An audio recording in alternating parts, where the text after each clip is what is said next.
Usually, a teen's first experience with getting inebriated involves cavorting with other teens at a party or sleepover or some clandestine kegger in the woods, far from the prying eyes of legal adults, or in many cases, the law. But I can tell you with full certainty that the first time my teen daughter got drunk was right under my nose, or should I say next to my right elbow, on a Sunday morning when she was 16. Allow me to set the scene. During the COVID spring of 2020, my family was living under lockdown all under one roof. My college-age son, my high school-age daughter, my wife at the time, and me.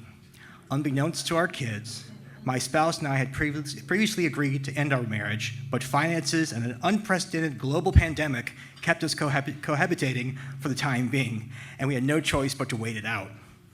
And to make life even more interesting, along comes Mother's Day. Even though I was no longer an intimate partner to my soon-to-be ex, I do believe in setting a good example and honoring the mother of my children with a Sunday morning Mother's Day brunch. I prepared a delicious menu, homemade crepes, fresh fruit, chocolate spreads, premium coffee, and of course, Prosecco mimosas. At the table, I poured glasses for the mother of honor, my son, and me. Then my daughter spoke up. Do I get one? I was poised to object, but Mom said, you may have a glass. Now at the time, my daughter was 5'2" and maybe 100 pounds. Not a big person. Also, not a big drinker. So we handed her a glass and we all toasted Mom. Even though the four of us had been stuck with each other since March, working and schooling remotely, we still had plenty to talk about. The conversation became lively. Second helpings were served. Glasses were refreshed. My daughter laughed at something mildly amusing my son said, and then kept laughing. And laughing. Her sweet giggle turned into deeper belly laughs, and she could not stop. When did Ben get so funny? Why is everything just so funny? OMG, what's wrong with me? I can't stop laughing. I asked her, how many glasses of mimosas did you have? 2, 3, I think. I didn't notice her having a refill. More uncontrollable laughter. I suddenly realized what was happening. I said to her mom in horror, oh no, we got our daughter drunk.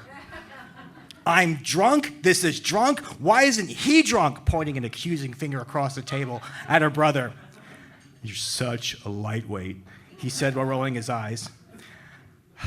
This was not time to dadsplain the concept of alcohol tolerance between a SUNY Albany college grad junior and a wispy-thin high school teenage girl.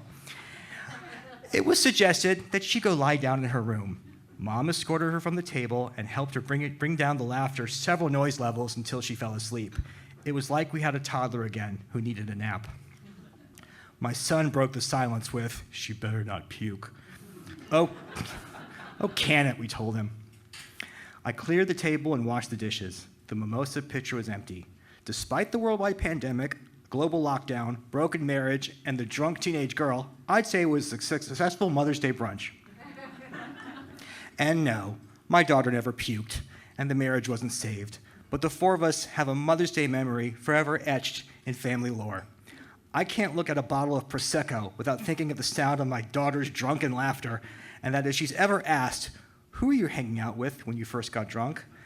The correct answer is, and forever be, my parents.